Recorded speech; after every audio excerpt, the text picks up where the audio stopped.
Normal Tuesday and Wednesday practice where, yesterday we went full pads and it was physical. I thought the players did a good job. It was nice and hot and they fought through it, and you take a break, get under the tent, do the ice break, do like a halftime, and then come back out and finish the practice strong.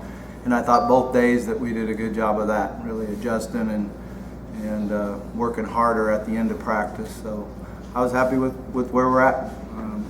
We got a lot of things to refine tomorrow. Tomorrow's a practice that's a lot of situations. We're not out there a long time, but we need to be sharp and crisp and do everything right. So that's what we'll be looking for, and then working hard on the mental part of the game. What do you do on Sunday, Bobby? On Sunday, we'll take the players, come in and have a walkthrough, have some meetings, go to the hotel, and then it will be like a normal Friday night routine for us where we have our dinner, have our devotional, and then have a special teams meeting, offense, defense, and then put them to bed. What time does your football calendar start on Monday? Like, do you tell them to sleep in, or because it's a late game? Yeah, it is a late game, and that's a great question. It takes a long time to get ready for that game. We'll let them sleep in a little longer than usual. We'll get up, have a brunch, then we'll go to one of the local high schools and do a walkthrough, have a special teams meeting, and then let them relax. It's hard on a Monday when maybe there are some other football games. There are other football games they can watch. There's nothing going on. Mm-hmm. So I guess they have to watch their soap operas and hang out and really relax. Some guys will get in the cold tubs. Some guys will, get treatment. And then you try to get to 4 hours before the game and do your normal pregame meal and get ready to come to the stadium. So it's the longest day ever waiting for an 8 o'clock game. And what are you going to do that game once you come to the stadium? Talk about the. Well, we'll do the card march that we did before. So we'll get dropped off on the far end, come down and underneath the tunnel in the back of the stadium. So I make sure that'll be exciting. I imagine it'll be a great atmosphere, and there's a lot of energy for it. What we have to make sure we do a good job of is just getting focused and really concentrating on doing our job on the field. Is there any word on Michael Dyer's condition? Hasn't changed at all. He's still questionable, and he actually gets a little more doubtful each day. He was better yesterday. He worked harder yesterday, and then came back today and had a little more soreness. So it kind of, we'll see. But right now, I'd say he's really questionable. Do you, I completely lost my train of thought here. Do you guys have any more, scouting done for Brad Kaya? I know yesterday.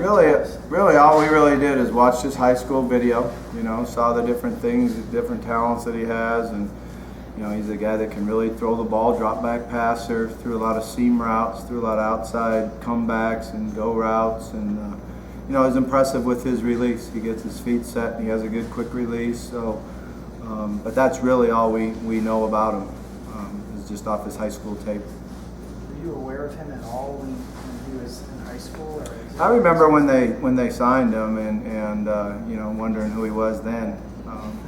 But sometimes it's unusual for a kid to come all the way from Southern California out to Miami. But he's certainly a guy with a lot of talent, good size, and we just have to go out and play our game and do the things we know what to do defensively, and put some pressure on him, make him have to adjust to our defense.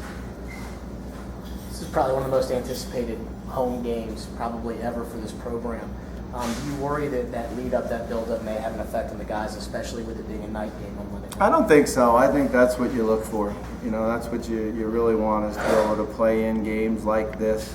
I know before when we played, West Virginia here, when they were 3rd or 4th in the country and we were 5th or 6th, I don't remember the exact numbers, that you just focus on your preparation and going through the process and doing things right each day.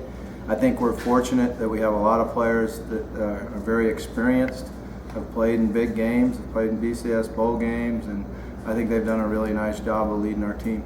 How important is this? I mean, the feature game on a holiday weekend, home against Miami in the ACC, how big is this for It's great. It's great. We got to go out and play well, have fun doing it, and enjoy it, and go out and put it all on the field. How's it? as far as those recruiting, how big is this stage? Well, I think it helps you, helps your recruiting for sure. I've always liked playing, games during the middle of the week because I think more recruits get to watch that, get to watch your style, get to see the atmosphere here at the stadium. And I thought that was something that really helped us when we were in Conference USA build the program and build the recruiting, was playing those midweek games. So this puts me in another category because we have not played a Monday night game here before, but I think we had every other day of the week. You got it covered? We got them all covered. Talk about the look you're coming out in. Oh, it'll be fun. Our players will like it. Come and see it. You'll like what you see. Coach, you like with where you're at with the receivers. I mean, it's been now this week without Devontae. I mean, the other guys kind of stepped up, Yeah, they've been working really hard, and it's always hard when you lose a really good player, and certainly Devontae is that way. And like I said earlier, that you're not going to have one guy replace his production. We have to do it with a number of guys, and I feel like we're real lucky that we have guys with experience and guys that have made plays and a good group of tight ends and depth at running back. It helps you spread the wealth around a little bit. And guys are excited to see their number get called. How's Will reacting so far since you named him starter? He's been doing good. He goes out and works hard. He does a good job in the meeting room. I think it's good for him to have to go through these hard, tough practices, and I like what I've seen. Did you expect the fireworks? No. Just adjust and adapt, right? So we had no idea they were coming. Anybody hit the deck? The good thing is it was right in the middle of the goal line portion of practice, so it felt like we just scored. There you go. Thank you.